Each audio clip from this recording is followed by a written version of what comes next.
The chief executive who presented the latest and coolest electronics to the world has stepped down.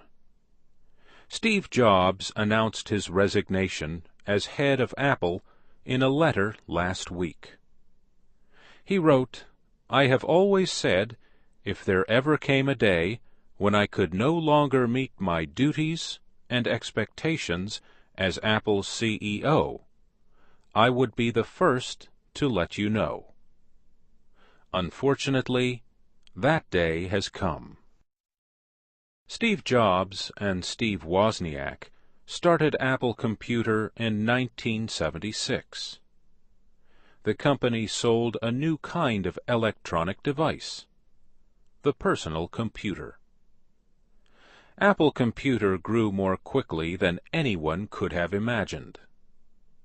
In 1985, however, Steve Jobs resigned after disputes with managers who had been brought in to direct business operations. He soon started his own software company, Next, and bought a computer animation studio. Pixar Movie Studio would go on to create movies like Toy Story and Finding Nemo.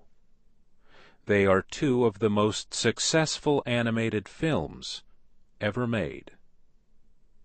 Apple struggled during the 1990s.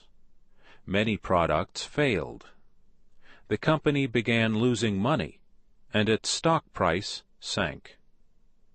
In 1997, Apple bought Next and brought back Steve Jobs.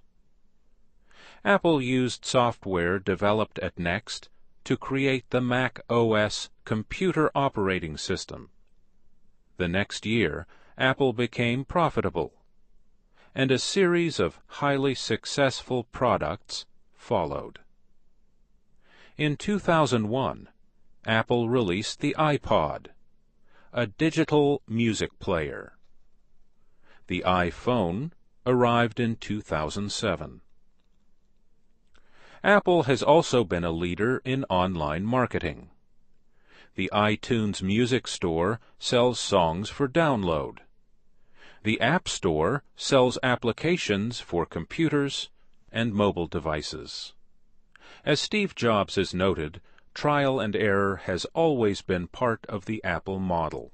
We just try to build products that we think are really wonderful and that people might want. And sometimes we're right and sometimes we're wrong. Steve Jobs is closely linked with the success of Apple.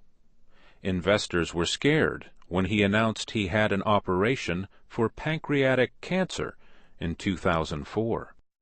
His decision to leave comes as Apple continues to release winning products.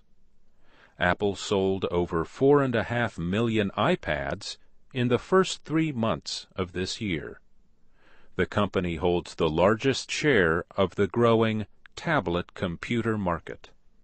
On August 9th, Apple first passed ExxonMobil Corporation to become the most valuable publicly traded company in the world. Since then, the two companies have traded the lead.